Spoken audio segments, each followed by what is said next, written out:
নবাব সিরাজউদ্দৌলার স্ত্রী বেগম লুৎফুন্নেছার কাহিনী ইতিহাসের এক নির্মম অধ্যায়। তিনি ছিলেন বাংলার শেষ নবাবের অর্ধাঙ্গিনী, যিনি স্বামী সিরাজউদ্দৌলার শাসনকালে ও রাজনৈতিক জীবনে গুরুত্বপূর্ণ ভূমিকা পালন করেছিলেন। তার সৌন্দর্য, প্রজ্ঞা ও সাহস বাংলার ইতিহাসে বিশেষভাবে স্মরণীয়। প্রিয় দর্শক শ্রোতা, আজ আমরা নবাব সিরাজউদ্দৌলার সহধর্মিণীর দুর্ভোগের কাহিনী শুনব। আমাদের চ্যানেলটি যদি এখনো সাবস্ক্রাইব না করে থাকেন, তাহলে অবশ্যই চ্যানেলটি সাবস্ক্রাইব করে পাশের বেল আইকন অন করে রাখবেন।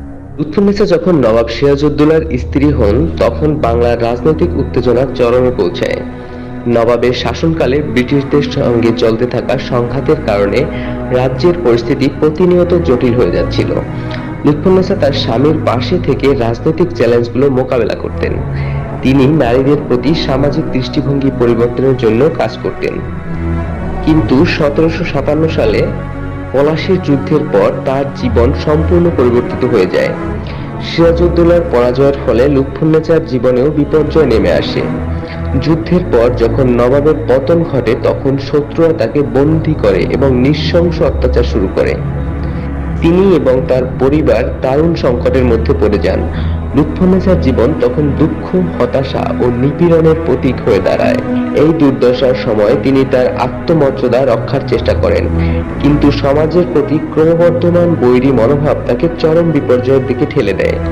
তার অবস্থান ছিল এক মর্মান্তিক অবস্থা, যেখানে তার ব্যক্তিত্ব ও সম্ভ্রম চরমভাবে লুণ্ঠিত হয়। এমনকি লুৎফুন্নেছার মৃত্যুর পরেও তার কাহিনী নারীর প্রতি অত্যাচার ও শোষণের এক অনন্য উদাহরণ হয়ে থাকে। তার জীবন একটি গুরুত্বপূর্ণ পাঠ আমাদের দেয় যুদ্ধ ও রাজনৈতিক সংঘাতের ফলে নারীদের জীবন কতটা বিপর্যস্ত হতে পারে। লুৎফুন্নেছার কাহিনী আমাদের স্মরণ করিয়ে দেয় যে নারীরা শুধু ভুক্তভোগী নয়, বরং তার সমাজের ইতিহাসের অবিচ্ছেদ্য অংশ। তাদের সংগ্রাম ও দুর্ভোগকে বুঝতে পারা আমাদের উচিত, যাতে ভবিষ্যতে নারীদের অধিকারের প্রতি সচেতন থাকতে পারি। তার মতো নারীদের অবদান এবং দুর্ভোগ